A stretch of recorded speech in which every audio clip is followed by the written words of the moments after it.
Hi hello friends, welcome back to my channel. So நம்மளுடைய இந்த GK free test பேட்சில் இன்றைக்கி பார்த்திங்கன்னா மத்திய அரசு தான் பார்க்க போகிறோம். ஸோ இதில் டோட்டலாக ஒரு 45 கொஸ்டின்ஸ் இருக்குது. எல்லா கொஸ்டின்ஸுமே அட்டன் பண்ணுங்கள். டெஸ்ட்டு முடிச்சதுக்கப்புறம் மறக்காமல் நீங்கள் எத்தனை கொஸ்டின் கரெக்டாக ஆன்சர் பண்ணிங்க அப்படிங்கிறத கமெண்ட் பண்ணிடுங்க. ஸோ இது பார்த்திங்கன்னா டே 1ல் வந்து இந்திய அரசியலமைப்பு ஃபுல்லாகவே கம்ப்ளீட் பண்ணியிருப்போம். ஸோ அந்த டெஸ்ட்டை நீங்கள் இன்னும் அட்டன் பண்ணலை அப்படின்னா டிஸ்கிரிப்ஷனில் அந்த டெஸ்ட்டுக்கான வீடியோ வந்து கொடுக்குறேன், போய்ட்டு டெஸ்ட்டை வந்து அட்டன் பண்ணி பாருங்கள். ஸோ இப்போ வாங்க டைரெக்டாக வீடியோக்குள்ளே போயிடலாம். ஃபஸ்ட்டு கொஸ்டின் பாருங்கள். ஒரு சட்டத்தினை அரசியலமைப்பு சட்டத்திற்கு முரணானது என அறிவிக்கும் அதிகாரம் யாரிடம் உள்ளது? ஒரு சட்டத்தினை அரசியலமைப்பு சட்டத்திற்கு முரணானது என அறிவிக்கும் அதிகாரம் யாரிடம் உள்ளது? சரியான விடை பார்த்திங்கன்னா ஆப்ஷன் சி, உச்சநீதிமன்றம். Second question. எந்த சட்டப்பிரிவின்படி துணை குடியரசுத் தலைவர் மக்களால் நேரடியாக தேர்ந்தெடுக்கப்படாமல் குடியரசுத் தலைவர் போல மறைமுக தேர்தல் மூலம் தேர்ந்தெடுக்கப்படுகிறார்? சரியான விடை பார்த்திங்கன்னா ஆப்ஷன் பி, 66 பகுதி 1. மூணாவது கொஸ்டின் பாருங்க. தமிழகத்தில் இருந்து நாடாளுமன்றத்திற்கு தேர்ந்தெடுக்கப்படும் உறுப்பினர்களின் எண்ணிக்கை. தமிழகத்தில் இருந்து நாடாளுமன்றத்திற்கு தேர்ந்தெடுக்கப்படும் உறுப்பினர்களின் எண்ணிக்கை. சரியான விடை பார்த்திங்கன்னா ஆப்ஷன் ஏ, மாநிலங்களவையில் 18, மக்களவையில் பார்த்திங்கன்னா 39. ஃபோர்த் கொஸ்டின் பாருங்க. ஒரு முறை குடியரசுத் தலைவர் மற்றும் துணை குடியரசுத் தலைவர் பதவிகள் ஒரே சமயத்தில் காலியாக இருந்தபோது குடியரசுத் தலைவராக நியமிக்கப்பட்ட உச்சநீதிமன்ற தலைமை நீதிபதி யார்? சரியான விடை option A, M Hidayatullah. Fifth question பாருங்கள். சர்வதேச மாநாடுகளில் இந்திய நாட்டின் பிரதிநிதியாக கலந்து கொள்பவர் யார்? சர்வதேச மாநாடுகளில் இந்திய நாட்டின் பிரதிநிதியாக கலந்து கொள்பவர் யார்? சரியான விடை பார்த்திங்கன்னா ஆப்ஷன் ஏ, பிரதமர். Sixth question. இந்திய பாராளுமன்ற முறை எந்த நாட்டில் இருந்து பெறப்பட்டது? இந்திய பாராளுமன்ற முறை எந்த நாட்டில் இருந்து பெறப்பட்டது? சரியான விடை ஆப்ஷன் பி, இங்கிலாந்து. Seventh question. குடியரசுத் தலைவரை பதவி நீக்கம் பற்றி குறிப்பிடும் சரத்து. குடியரசுத் தலைவரை பதவி நீக்கம் பற்றி குறிப்பிடும் சரத்து என்ன? சரியான விடை பார்த்திங்கன்னா ஆப்ஷன் ஏ, சரத்து 61. Eighth question. குடியரசுத் தலைவர் மற்றும் துணை குடியரசுத் தலைவர் பதவிகள் ஒரே சமயத்தில் காலியாக இருக்கும்போது குடியரசுத் தலைவரின் பணிகளை செய்பவர் யார்? சரியான விடை பார்த்திங்கன்னா ஆப்ஷன் டி, உச்சநீதிமன்ற தலைமை நீதிபதி. Ninth question. கீழ்கண்ட எந்த மாநிலங்களில் அதிகபட்சமாக குடியரசுத் தலைவர் ஆட்சி நடைமுறைப்படுத்தப்பட்டுள்ளது? சரியான விடை ஆப்ஷன் சி, ஏ மற்றும் பி, அதாவது கேரளா, பஞ்சாப், இந்த 2 மாநிலங்களிலையும் அதிகபட்சமாக குடியரசுத் தலைவர் ஆட்சி வந்து நடைமுறைப்படுத்தப்பட்டுள்ளது. 10th கொஸ்டின் வந்து இந்திய உச்சநீதிமன்றம் எந்த ஆண்டு உருவாக்கப்பட்டது? சரியான விடை ஆப்ஷன் பி, 1950 ஜனவரி 28ஆம் நாள். 11வது கொஸ்டின் பொறுத்துக்க பாருங்கள். பட்ஜெட் கூட்டத்தொடர் கொடுத்துருக்கோம். ஸோ அது எந்த மாதம் அப்படிங்கிறது கொடுத்துருக்கோம். சரியான ஆன்சர் என்ன அப்படிங்கிறத பாருங்கள். ஸோ இதுக்கு சரியான விடை பார்த்திங்கன்னா ஆப்ஷன் டி. பட்ஜெட் கூட்டத்தொடர் பார்த்திங்கன்னா பிப்ரவரி டு மே மாதம் வரும். மழைக்கால கூட்டத்தொடர் வந்து ஜூலை டு செப்டம்பர். குளிர்கால கூட்டத்தொடர் பார்த்திங்கன்னா நவம்பர் மற்றும் டிசம்பர்.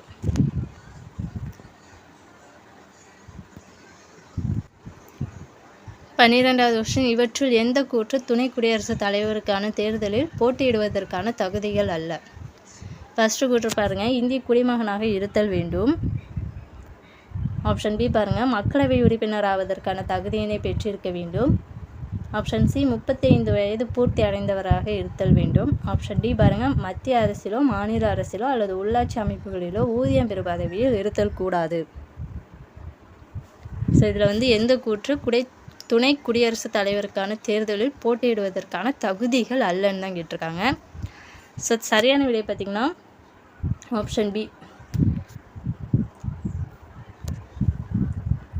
மக்களவை உறுப்பினராவதற்கான தகுதியினை பெற்றிருக்க வேண்டும்ங்கிறது தான் வந்து தவறான கூற்று.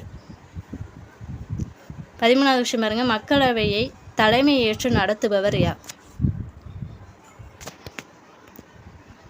சரியான விடை பார்த்திங்கன்னா ஆப்ஷன் ஏ, சபாநாயகர். 14வது கொஸ்டின், முப்படைகளின் தலைமை தளபதி யார்? முப்படைகளின் தலைமை தளபதி யார்? சரியான விடை குடியரசுத் தலைவர். 15வது கொஸ்டின், நிதி மசோதாவிற்கு எத்தனை நாட்களுள் மாநிலங்களவை ஒப்புதல் அளிக்க வேண்டும்? சரியான விடை பார்த்தீங்கன்னா ஆப்ஷன் டி 14. 16வது கொஸ்டின் பாருங்க, மாநிலங்களவையில் சட்ட மசோதாவின் மீது நடைபெற்ற வாக்கெடுப்பு சமநிலையில் இருக்கும் பட்சத்தில் எந்த அரசியலமைப்பு சட்டப்பிரிவின்படி துணை குடியரசுத் தலைவர் வாக்கு அளிக்கலாம்? சரியான விடை பார்த்தீங்கன்னா ஆப்ஷன் பி சட்டப்பிரிவு 100. 17வது கொஸ்டின் பாருங்க, 17வது கொஸ்டின், இந்திய அரசியலமைப்பின் பகுதி டேஸில் எந்த சட்டப்பிரிவுகள் மத்திய அரசின் நிர்வாகம் பற்றி குறிப்பிடுகின்றன?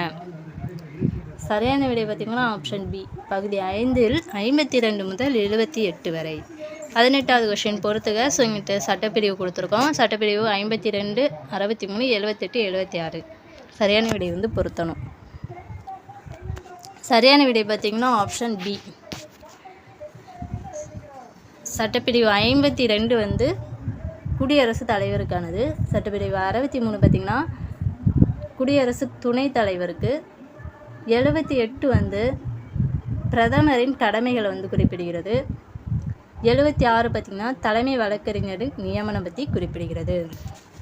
19வது விஷயம் பாருங்கள், குடியரசு துணைத் தலைவரை பதவி நீக்கம் செய்வதற்கான தீர்மானத்தை கொண்டு வர குறைந்தபட்சம் எத்தனை நாட்களுக்கு முன்னர் துணை குடியரசுத் தலைவருக்கு ஒரு அறிவிப்பை வழங்க வேண்டும்? சரியான விடை பார்த்திங்கன்னா ஆப்ஷன் ஏ 14 நாட்கள். 20வது விஷயம், ஒரு மசோதாவை நிதி மசோதாவா அல்லது சாதாரண மசோதாவா என தீர்மானிக்கும் அதிகாரம் பெற்றுள்ளவர் யார்? சரியான விடை ஆப்ஷன் சி மக்களவை சபாநாயகர். 21வது விஷயம், ஒன்றிய அரசின் தலைவர் யார்? ஒன்றிய அரசோட தலைவர் யார்? ஆப்ஷன் ஏ குடியரசுத் தலைவர். 22வது விஷயம், பின்வரும் வாக்கியங்களில் எது சரி? ஃபர்ஸ்ட் ஒன் பாருங்கள், நிதி மசோதாவை அறிமுகம் செய்ய குடியரசுத் தலைவரின் ஒப்புதல் வந்து தேவையில்லை அப்படின்ருக்கு. மாநிலங்களவையின் மட்டுமே நிதி மசோதாவினை அறிமுகப்படுத்த முடியும். நிதி மசோதாவிற்கு மாநிலங்களவை 30 நாட்களுக்குள் ஒப்புதல் அளிக்கவில்லை எனில் ஒப்புதல் பெறாமலேயே சட்டமாகிவிடும். நிதி மசோதாவை பொறுத்தவரை மாநிலங்களவையின் எந்த முன்மொழிவுகளையும் மக்களவை நிராகரிக்கலாம். ஸோ இதில் சரியான கூற்று வாக்கியம் பார்த்திங்கன்னா ஆப்ஷன் டி தான். ஓகேங்களா? நிதி மசோதாவை பொறுத்தவரை வந்து மாநிலங்களவையின் எந்த முன்மொழிவுகளையும் மக்களவை வந்து நிராகரிக்கலாம். 23வது விஷயம் பொறுத்துக தான். சட்டப்பிரிவு கொடுத்துருக்கோம். ஸோ இதுக்கு சரியான விடை பார்த்திங்கன்னா ஆப்ஷன் டி. ஃபர்ஸ்ட் ஒன் பாருங்கள், சட்டப்பிரிவு 72 இது தண்டனை குறைப்பை பற்றி குறிப்பிடுது. 361 1 பார்த்திங்கன்னா நீதிமன்றத்தின் பதிலளிக்க அவசியம். 352 வந்து நெருக்கடி நிலை அறிவிப்பு.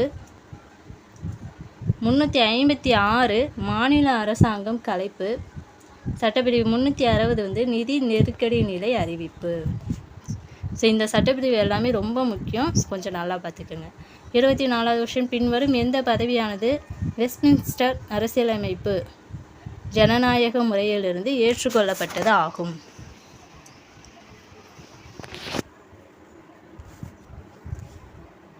சரியான விடை பார்த்திங்கன்னா ஆப்ஷன் பி பிரதமர். 25வது விஷயம், மாநிலங்களவையின் பதவிக்காலம் எவ்வளவு? மாநிலங்களவையின் பதவிக்காலம் எவ்வளவு? அது வந்து ஒரு நிரந்தர அவை. ஓகேங்களா?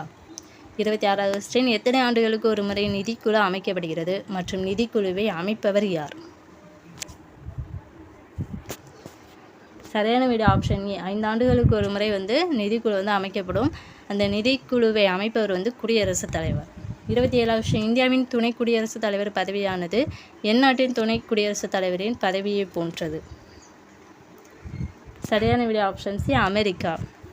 28வது விஷயம், குடியரசுத் தலைவர் வருடத்திற்கு ஒரு முறை சென்று அவரது அலுவலக பணிகளை மேற்கொள்ளும் ரிட்ரீட் கட்டடம் எங்குள்ளது? அந்த ரிட்ரீட் கட்டடம் வந்து எங்கே அமைந்துள்ளது? சரியான விடை பார்த்திங்கன்னா ஆப்ஷன் சி சிம்லா. 29வது விஷயம், நாடாளுமன்ற உறுப்பினராய் இல்லாதவர் கூட அமைச்சராக நியமிக்கப்படலாம். ஆனால் அவர் எத்தனை மாதங்களுக்குள் நாடாளுமன்றத்திற்கு தேர்ந்தெடுக்கப்படுதல் வேண்டும்? சரியான விடை ஆப்ஷன் பி 6 மாதங்கள். 30வது கொஸ்டின், உச்சநீதிமன்ற நீதிபதியாக பதவி பெற எத்தனை ஆண்டுகள் உயர்நீதிமன்ற நீதிபதியாக இருந்திருக்க வேண்டும்? ஸோ ஒரு உச்சநீதிமன்ற நீதிபதியாக நம்ம பதவி பெறணும் அப்படின்னா எத்தனை வருஷம் அவர் உயர்நீதிமன்ற நீதிபதியாக இருந்திருக்க வேண்டும்? சரியான விடை ஆப்ஷன் பி 5 ஆண்டுகள்.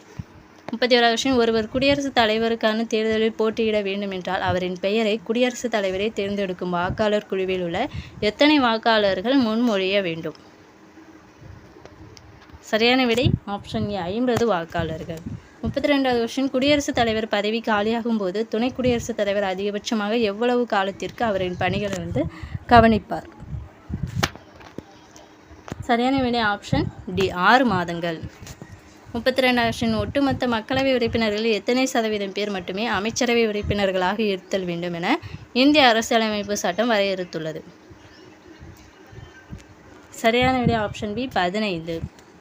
33வது கொஸ்டின், பின்வரும் எந்த அடிப்படையில் மாநிலங்களுக்கிடையிலான சிக்கல்களை தீர்க்கும் அதிகாரத்தை உச்சநீதிமன்றம் பெற்றுள்ளது?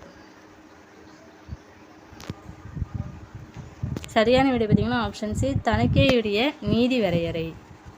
34வது கொஸ்டின், குடியரசுத் தலைவருக்கு உதவிடவும் அறிவுரை வழங்கிடவும் பிரதமர் அமைச்சரை தலைவராக கொண்ட ஒரு மத்திய அமைச்சரவை குழு இருக்கும் என குறிப்பிடும் சட்டப்பிரிவு எது? சரியான விடை ஆப்ஷன் ஏ 74ல் 1. 35வது கொஸ்டின், பின்வரும் எது பிரதமரின் பணி அல்ல? பிரதமருடைய பணி அல்ல. ஆப்ஷன் ஏ பாருங்கள், குடியரசுத் தலைவருக்கும் அமைச்சரவைக்கும் இடையேயான பாலமாக செயல்படுவது. ஆப்ஷன் பி நாட்டின் முக்கிய செய்தி தொடர்பாளர். சி காமன்வெல்த் அணிசேரா நாடுகளின் உச்சி மாநாடு, ஷார்க் நாடுகளின் மாநாடு ஆகியவற்றில் இந்திய நாட்டின் பிரதிநிதி. ஆப்ஷன் டி நாடாளுமன்ற தலைமைச் செயலகத்தின் நிர்வாக தலைவர். இது பிரதமருடைய பணி எது இல்லை. சரியான விடை பார்த்திங்கன்னா ஆப்ஷன் டி நாடாளுமன்ற தலைமைச் செயலகத்தின் நிர்வாக தலைவர் அப்படிங்கிறது தான் ராங் ஆன்சர். 36வது கொஸ்டின், டேசாம் ஆண்டு இந்திய அரசு சட்டத்தின் கீழ் நிறுவப்பட்ட கூட்டாட்சி நீதிமன்றத்தை தொடர்ந்து உச்சநீதிமன்றம் உருவாக்கப்பட்டது? சரியான விடை ஆப்ஷன் டி 1935. 37வது கொஸ்டின், மாநிலங்களின் எல்லைகளை மாற்றி அமைத்திட டேஸுக்கு அதிகாரம் உண்டு? யாருக்கு அதிகாரம் உண்டு? சரியான விடை ஆப்ஷன் டி மாநிலங்களின் எல்லைகளை மாற்றி அமைத்திட நாடாளுமன்றத்திற்கு அதிகாரம் உண்டு. 38வது கொஸ்டின், நாடாளுமன்றத்தின் அவைகளின் கூட்டங்களை கூட்டுவது, மக்களவையை ஒத்திவைப்பது மற்றும் மக்களவையை கலைக்கும் அதிகாரம் பெற்றவர் யார்? சரியான விடை ஆப்ஷன் டி குடியரசுத் தலைவர். 39வது கொஸ்டின், குடியரசுத் தலைவருக்கு பதவி பிரமாணம் செய்து வைப்பவர் யார்? சரியான விடை ஆப்ஷன் பி உச்சநீதிமன்ற தலைமை நீதிபதி. 40வது கொஸ்டின் பாருங்கள், இந்திய தலைமை வழக்கறிஞரை பற்றி பின்வருவனவற்றில் கருத்தில் கொள்க அப்படின்னு கேட்டிருக்காங்க. ஃபர்ஸ்ட் ஒன் பாருங்கள், இவர் இந்திய குடியரசுத் தலைவரால் நியமிக்கப்படுகிறார். செகண்ட் ஒன், உச்சநீதிமன்ற நீதிபதிக்கு தேவைப்படும் அதே தகுதிகள் இவருக்கு உரியவை. தேர்ட் ஒன், இவர் நாடாளுமன்றத்தில் ஏதாவது ஒரு அவையில் உறுப்பினராக இருக்க வேண்டும். ஃபோர்த் ஒன், பாராளுமன்றம் மூலம் இவர் பதவி நீக்கம் செய்யப்படலாம். மேலே கொடுக்கப்பட்டுள்ள கூற்றுகளில் எது சரி? சரியான விடை ஆப்ஷன் ஏ 1, 2 மட்டும்தான் சரி. ஸோ ஃபர்ஸ்ட் ஒன் பாருங்கள், இவர் இந்திய குடியரசுத் தலைவரால் நியமிக்கப்படுகிறார். உச்சநீதிமன்ற நீதிபதிக்கு தேவைப்படும் அதே தகுதிகள் இவருக்கும் இருக்குது. 41வது கொஸ்டின், கீழ்காணவற்றுள் எது குடியரசுத் தலைவர் ஆவதற்கான தகுதி கிடையாது? ஃபர்ஸ்ட் ஒன் பாருங்கள், 35 வயது நிறைவு செய்தவராக இருக்க வேண்டும். பி பாருங்கள், மாநிலங்களவை உறுப்பினர் ஆவதற்கான தகுதியை பெற்றிருக்க வேண்டும். சி இந்திய குடிமகனாக இருக்க வேண்டும். ஆதாயம் தரும் பதவி எதுவும் வகிக்கக்கூடாது. ஸோ சரியான விடையை பார்த்திங்கன்னா ஆப்ஷன் பி மாநிலங்களவை உறுப்பினர் ஆவதற்கான தகுதியை பெற்றிருக்க வேண்டும். 42வது கொஸ்டின், கீழ்கண்டவற்றுள் எவை உச்சநீதிமன்ற நீதிபதியாக தேவையற்ற தகுதி? ஃபர்ஸ்ட் ஒன் பாருங்கள், இந்திய குடிமகனாக இருக்க வேண்டும். 1 அல்லது அதற்கு மேற்பட்ட உயர் நீதிமன்றங்களில் தொடர்ந்து 5 ஆண்டுகள் நீதிபதியாக பணியாற்றியிருக்க வேண்டும். 1 அல்லது அதற்கு மேற்பட்ட உயர் நீதிமன்றங்களில் தொடர்ச்சியாக 15 ஆண்டுகளுக்கு வழக்கறிஞராக இருக்க வேண்டும். ஸோ இதில் தேவையற்ற தகுதின்னு தான் கேட்டிருக்காங்க இல்லையா? சரியான விடை பார்த்திங்கன்னா ஆப்ஷன் பி 3 மட்டும்தான். 1 அல்லது அதற்கு மேற்பட்ட உயர் நீதிமன்றங்களில் தொடர்ச்சியாக 15 ஆண்டுகளில் வழக்கறிஞராக இருத்தல் இருக்குல்ல, ஸோ அதான் தவறு. 43வது விஷயமான மாநிலங்களவையின் ஜனாதிபதியால் எத்தனை உறுப்பினர்கள் நியமனம் செய்யப்படுகின்றனர்? சரியான விடை பார்த்திங்கன்னா ஆப்ஷன் பி 12. 44வது கொஸ்டின், மாநிலங்களவையின் தலைவராக செயல்படுகிறார். ஸோ யார் வந்து மாநிலங்களவையுடைய தலைவராக செயல்படுகிறார்? சரியான விடை வந்து துணை குடியரசுத் தலைவர். ஸோ ஃபைனல் கொஸ்டின், மக்களவையை பற்றி கீழ்கண்டவற்றுள் எவை சரியானது? ஒன்று பாருங்கள், மக்களவை பொதுவாக இந்திய பாராளுமன்றத்தின் கீழவை என்று அழைக்கப்படுகிறது. ஆப்ஷன் 2, மக்களவை உறுப்பினர்கள் நேரடியாக மக்களால் தேர்ந்தெடுக்கப்படுகின்றன. ஆப்ஷன் 3, 44வது சட்ட திருத்தத்தால் மக்களவை உறுப்பினர்களின் எண்ணிக்கையை 545ஆக உயர்த்தியது. ஸோ இதில் எது சரின்னு பார்த்தீங்கன்னா ஆப்ஷன் சி 1, 2. மக்களவை பொதுவாக இந்திய பாராளுமன்றத்தின் கீழவை என்று அழைக்கப்படுகிறது. மக்களவை உறுப்பினர் நேரடியாக மக்களால் தேர்ந்தெடுக்கப்படுகிறார்கள். ஸோ ஃபைனலாக பார்த்திங்கன்னா இதுலேருந்து 40 மத்திய அரசுலேருந்து 45 இம்பார்ட்டன்ட் கொஸ்டின்ஸ் வந்து பார்த்துருக்கோம். ஸோ நீங்கள் எத்தனை கொஸ்டின் கரெக்டாக ஆன்சர் பண்ணியிருக்கீங்க அப்படிங்கிறத மறக்காமல் கமெண்ட் பண்ணிடுங்க. இந்த வீடியோ உங்களுக்கு யூஸ்ஃபுல்லாக இருந்துச்சு அப்படின்னா இந்த வீடியோக்கு ஒரு லைக் பண்ணிடுங்க. நெக்ஸ்ட் வீடியோவில் பார்க்கலாம். Thank you to all.